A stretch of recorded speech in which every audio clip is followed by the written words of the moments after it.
आप देख रहे हैं डार्क फाइल्स। तो चलिए बढ़ते हैं आज की इस कहानी की ओर। ओ भाई साहब, स्टेशन आ गया है, उतरना नहीं है क्या?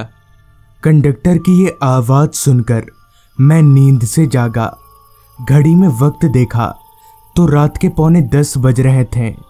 लिहाजा मैं ज़्यादा वक्त ना गवाते हुए बस से नीचे उतरा और दौड़ते हुए रेलवे स्टेशन की ओर भागने लगा, क्योंकि मेरी ट्रेन 9:47 पर यहाँ से खुलने वाली थी। अच्छा हुआ मैंने रिटर्न टिकट पहले से ही ले लिया था। मैं भागता हुआ प्लेटफॉर्म नंबर 2 पर पहुँचा, लेकिन वहाँ कोई ट्रेन नहीं थी। प्लेटफॉर्म नंबर 2 की पटरियों को खाली पाकर मैं घबरा गया, कहीं मेरी ट्रेन चली तो नहीं गई। अभी मैं ये सोचकर परेशान हो ही रहा था कि तभी मेरी नज़र एक आदमी पर गई, जो कि प्लेटफॉर्म में लगी बेंच पर आराम से बैठा हुआ था। मैं चलकर उन सज्जन के पास गया और पूछा, भाई साहब, ये 9:15 बजे वाली ट्रेन निकल गई क्या? इस पर उन सज्जन ने कहा, नहीं, ट्रेन लेट चल रही है। ये सुनकर मैंने राहत की सांस ली और उन्हीं सज्जन के बगल में बेंच पर बैठ गया। ठंड का मौसम था, ऊपर से दिसंबर के महीने की ठंड, जिसमें अमूमन सारे इंसान कांप जाते हैं। मैं भी कांप रहा था, मगर मेरे बगल में बैठे वो सज्जन, उनको तो जैसे इस ठंड का एहसास ही नहीं हो रहा था। उनके बदन पर ना तो कोई स्वेटर था और ना ही कोई मफलर। ये देखकर मुझे बड़ी हैरानी हुई। खैर, थोड़ी ही देर में ट्रेन प्लेटफॉर्म पर आकर रुकी। ट्रेन के रुकते ही मैं और वो सज्जन एक ही बोगी में चढ़े। बोगी एकदम खाली थी, सिवाय हम दोनों के उस पूरी बोगी में और कोई नहीं था। खैर, मैं एक सीट पर बैठा तो ठीक मेरे सामने वाली सीट पर वो सज्जन बैठे, जिनके बाद शुरू हुआ एक खौफनाक सफ़र। ट्रेन पूरी रफ्तार से पटरियों पर दौड़ रही थी। हालांकि ट्रेन की सारी खिड़कियां गिरी हुई थीं, मगर बावजूद इसके ठंड मुझे कांपने को मजबूर कर रही थी। तभी मैंने कांपते कांपते उन सज्जन से कहा, भाई साहब, आपको ठंड नहीं लग रही है क्या? इस पर उन सज्जन ने मुस्कुराते हुए जवाब दिया, क्या ठंड नहीं तो? ठंड का मौसम आ गया क्या? जिस पर मैंने कहा, क्या भाई साहब, मजाक बड़ा अच्छा कर लेते हैं आप। अच्छा, आप रोज इस ट्रेन से ही आना जाना करते हैं क्या? इस पर वो सज्जन बोले, हाँ, पर आपने ऐसा क्यों पूछा? इस पर मैंने बोला, नहीं ऐसे ही। पर आपको डर नहीं लगता? इस पर उन सज्जन ने कहा, डर अब नहीं लगता, मगर उस रात लगा था। इस पर मैंने बोला, किस रात, बताइए ना जरा। इस पर उन सज्जन ने बताना शुरू कर दिया। बात आज से तकरीबन 4-5 साल पुरानी है। उन दिनों मैं इधर काम पर आया करता था और इसी ट्रेन से वापस घर लौटता था। उन दिनों भी मौसम ठंड का ही चल रहा था। एक रात मैं इसी ट्रेन से घर वापस लौट रहा था।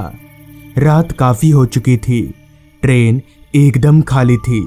मैं जिस बोगी में बैठा हुआ था उसमें मेरे अलावा और कोई नहीं था। ट्रेन पूरी रफ्तार से पटरियों पर दौड़े जा रही थी।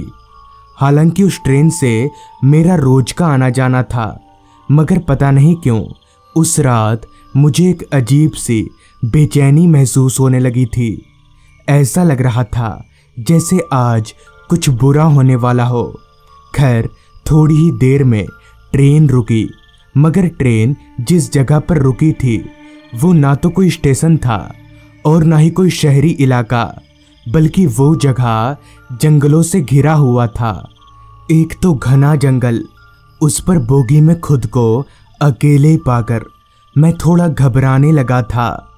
खैर, बैठे बैठे अब मेरी कमर भी अकड़ने लगी थी, इसलिए मैं अपनी सीट पर से उठकर ट्रेन के दरवाजे पर जाकर खड़ा हो गया और वहां से बाहर देखने की कोशिश करने लगा, मगर बाहर बहुत ज्यादा अंधेरा था। काले अंधेरे के सिवा मुझे और कुछ भी दिखाई नहीं दे रहा था। लिहाजा मैं दरवाजे पर से हटकर अपनी सीट की ओर जाने लगा।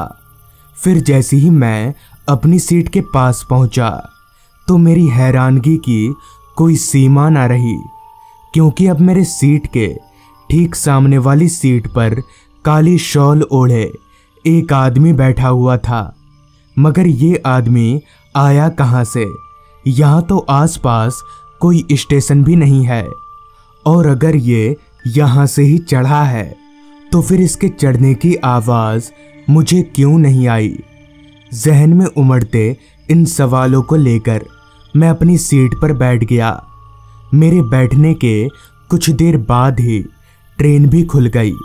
मैं अभी भी उस आदमी को ही देख रहा था। उस आदमी ने अपना पूरा शरीर उस काले रंग के शॉल से ढक रखा था, यहाँ तक कि उसके पैर भी नहीं दिख रहे थे। ट्रेन अपनी पूरी रफ्तार से अभी पटरी पर दौड़ ही रही थी कि तभी वो शॉल वाला आदमी थोड़ा सा हिला और शॉल के अंदर से अपना हाथ निकालकर उसने सामने वाली खिड़की को खोल दिया, जिससे ठंडी ठंडी हवा ट्रेन के अंदर आने लगी। ऐसा लग रहा था जैसे कोई बाहर से बर्फ फेंक कर मार रहा हो। तभी मैंने उस आदमी से बोला, अरे भाई साहब, खिड़की बंद करिए, हवा आ रही है। मगर इस बार ना तो उस आदमी ने खिड़की बंद किया और ना ही मुझे कोई जवाब दिया। मैं समझ गया कि ज़रूर दाल में कुछ काला है या फिर ये कोई पागल वागल होगा, इसलिए मैंने बात को ना बढ़ाते हुए खुद ही खिड़की बंद कर लिया। वो आदमी किसी मूर्ति की तरह बस सीट पर बैठा हुआ था, यहाँ तक कि उसकी पलकें भी नहीं झपक रही थीं। खिड़की बंद करके आराम से बैठे हुए अभी मुझे थोड़ा वक्त बीता ही था कि तभी शॉल वाले आदमी ने फिर से खिड़की खोल दिया। उस आदमी को फिर से खिड़की खोलता देख मुझे बहुत तेज गुस्सा आया और मैंने उस आदमी को फटकार लगाते हुए कहा, अरे तुम पागल हो क्या? मना कर रहा हूँ, बार बार खिड़की मत खोलो, समझ नहीं आ रहा? मगर फिर से उस आदमी ने कोई जवाब नहीं दिया। गुस्से से तिलमिलाकर अभी मैं खिड़की बंद करने के लिए अपना हाथ आगे बढ़ा ही रहा था कि तभी उस आदमी ने एकदम से मेरा हाथ पकड़ लिया। उस आदमी का हाथ बर्फ की तरह ठंडा था। अभी मैं उस आदमी से अपना हाथ छुड़ाने की कोशिश कर ही रहा था कि तभी मुझे ज़मीन पर अपने जूतों के नीचे कुछ गीला गीला सा महसूस होने लगा। मैंने नज़र घुमाकर नीचे देखा तो मेरा पूरा शरीर डर से कांपने लगा। उस जमा देने वाली ठंड में भी मैं पसीने से तर हो चुका था, क्योंकि मेरे जूतों के नीचे गीली सी वो चीज़ खून थी और वो खून उस आदमी के शॉल से होकर ज़मीन पर टपक रहा था। मैं ठिठक कर अपनी सीट पर से नीचे जा गिरा। तभी वो आदमी अचानक ही अपनी सीट पर से उठ खड़ा हुआ और अपना शॉल हटाकर जोर जोर से हंसने लगा। तो उसके शॉल हटाते ही जो देखने को मिला वो देखकर मेरा दिमाग सुन्न पड़ गया, क्योंकि उस आदमी के दोनों पैर गायब थे और वहीं से खून बह रहा था। वो आदमी हवा में उड़ते हुए मेरी ओर बढ़ रहा था। उसे मेरी ओर बढ़ता देख मैं बहुत ज़्यादा डर गया और घबराहट के मारे बिना कुछ सोचे समझे चलती ट्रेन से नीचे कूद गया। इतना बोलकर वो सज्जन चुप हो गए, जिस पर मैंने कहा, वाह, आपकी किस्मत बहुत अच्छी थी जो आप ट्रेन से कूदने के बाद भी बच गए।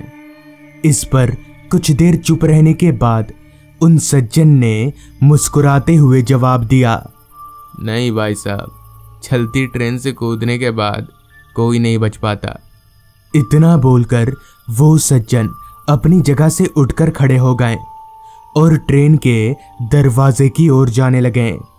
ट्रेन के दरवाजे पर जाकर वो सज्जन एक दफा मेरी ओर पलटे तो उनका चेहरा देखकर मेरा कलेजा कांप गया। उनका चेहरा पूरा कटा फटा था और उनकी एक आंख गायब थी। मैं समझ गया कि ये सज्जन कोई इंसान नहीं बल्कि वो एक भूत हैं। तभी मुस्कुराते हुए बड़े आराम से वो सज्जन ट्रेन से नीचे कूद गए।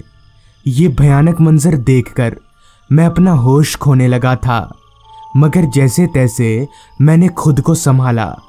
फिर जब मेरा स्टेशन आया तो मैं ट्रेन से उतर गया, मगर एक बात आज तक समझ नहीं आई कि आखिर उस रात वो सब क्या था। खैर, उस दिन के बाद से मैं कभी भी उस रात वाली ट्रेन में नहीं चढ़ा। तो दोस्तों, ये थी आज की कहानी। अगर आपको ये कहानी ज़रा भी अच्छी लगी हो तो चैनल को ज़रूर सब्सक्राइब कर लें। तो मैं आपका दोस्त आर्यन जल्द ही मिलूँगा आपसे ऐसी ही एक कहानी के साथ।